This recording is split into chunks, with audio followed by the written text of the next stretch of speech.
Okay, I'm here today with AnnaMarie Klippenstein from Klippers Organic Acres. And AnnaMarie and her husband Kevin grow several varieties. How many varieties, AnnaMarie? I think this year we have 132 varieties. 132 varieties of heirloom tomatoes. Heirloom tomatoes. There's a few that are hybrids, but mostly are heirloom tomatoes, like Sun Golds, and they're not hybrid. But right. Yeah. And they're a huge draw at the market, a real market favorite, tomatoes are. And of course, they also grow some plants for you to take home and try yourself in your own garden, as we're all trying to grow a little food at home. And so we're going to talk to AnnaMarie today about getting the most out of your homegrown tomatoes and how to take care of your plants so that they give you the best harvest. So AnnaMarie, let's take a look at these tomatoes that we have here and maybe talk a little bit about what people should be doing in their gardens to get them ready for growing. So first of all, when you go home with your tomato plant, you're going to want to take off the bottom leaves, and you're going to want to dig a deep hole and bury it quite deep. Because what's going to happen is all these little hairs that are on the tomato plant, they're all going to create roots, which is going to give you a healthier tomato plant. It's going to give you more nutrients going in, and so it's going to give you more tomato plants, happier tomato plant, more tomatoes, happier person growing your tomatoes. The other thing that you're going to want to do is, for an indeterminate plant, you're going to want to take the suckers off. So you can see at the leaf joints, there are suckers. So at that point, you're just going to want to pull them off without damaging the rest of the plant as well. So there was a little sucker there, and then there's another sucker right here. And so again, just take them off. So this is what the sucker looks like. It looks like the top of the tomato plant. So the top of the tomato plant looks like that, and then you can see the top of the sucker also looks like another top of the tomato plant. So essentially what you're going to do is you're going to want more energy going into producing tomatoes instead of green foliage. So there's a couple different ways to do it. If you're growing it in a pot or a backyard or something like that, and you're space restricted, you can use a tomato cage and you can take off some of the suckers. Or if you're on a balcony and you want to make it go up a stake and around the corner of your balcony and make it go really long, you would take off all of the suckers, because the tomato plant is going to get quite big and take over your backyard or your balcony if you don't take off the extra suckers. Right. Okay, cool. So as the tomatoes grow, is there anything that people should be adding to them to make sure that they have all the food that they need to grow?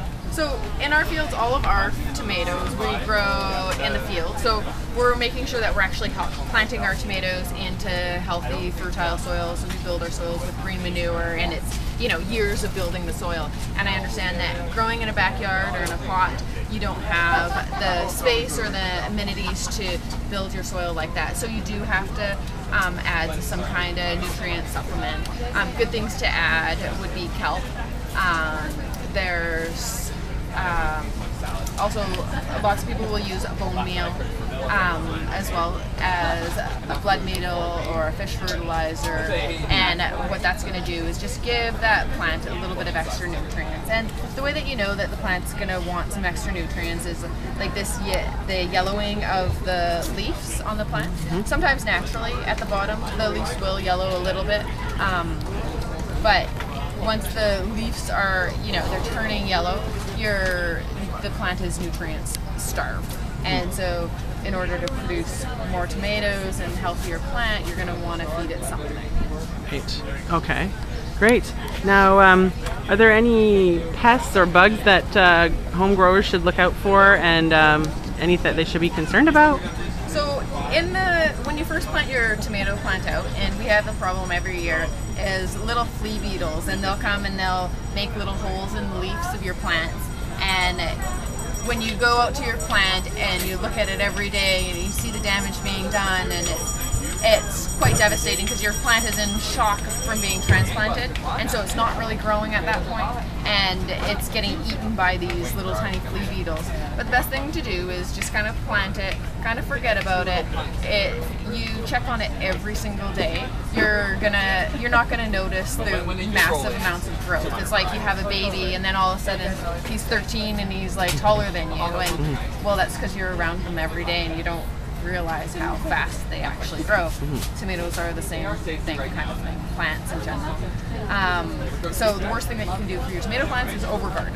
Right. So don't overgarden, plant them, kind of forget about them. Make sure you give them water in the beginning, just so that they have the water that they need to establish a good root base. The other one is a tomato horn worm, which is a worm that has a horn on it.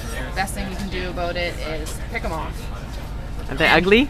They're ugly. They can get like that ugly. big, and they have a little horn. They have, well, quite a big horn on them. They're kind of ugly, but Gross. you know, just pick them off and get rid of them. The other thing, I know some people have a problem with, again, it's a potato beetle. And it's a beetle, and it can be about that size, and it will essentially like eat into your tomato plants, and it will, you know, infest your potatoes. And the best way to deal with it is, you know, pick them off. I know some people will pick them off, and to get rid of them, they'll put them in like oil or something, just to get rid of them, so that they, otherwise putting them in water, they'll jump out. So. And you do this for your thousands of tomato plants? Well, what we do, again, growing on, you know, we are farming on 40 acres, and so we have 20 acres of ground crops that we rotate. So everything's not in production every year. So we have about a third of the crop, a third of our land that's not in production. So we have a crop rotation. So we never actually plant our tomato plants in the same field as they were planted, and it's like it's pretty much a 5 to 7 year crop rotation. So tomatoes are not going to be seen in that land again for 7 to 5 years. Right. And so really the idea of that and rotating your crops is basically the bugs have a hard time keeping up with them. So if you had them there last year, they're there the next year, but there's nothing for them to feed on, and so you kind of eliminate them. They go somewhere else, or they starve to death or whatever, because they don't have anything to feed on. So the nice thing about growing on a large scale is that you can have do that luxury. But when you're growing in your backyard or your garden or your deck or something like that, you don't have that luxury. So you're going to have to pick them off. And if we do have them, we will pick them off. So, right. Okay. And I guess once you are getting a good crop of tomatoes growing, and they're looking good and the fruit is on, what happens what causes things like tomatoes to split or other problems with them once the fruit is on? So once the fruit is set on the tomato, one thing that can cause a problem with the tomatoes is you can get like blossom end rot, which is caused by lack of water or lack of nutrients, kind of thing. If you overwater your tomato plants, you're going to cause them to split, especially at ripening. And there's certain varieties of heirloom tomatoes that are, you know, super flavorful and great to grow and great to eat, kind of thing, but they will naturally split, and that's part of their trait. And if they do split, they're not going to poison you. Right. You're growing for taste, not looks necessarily. Yes. Yeah. Excellent. Okay.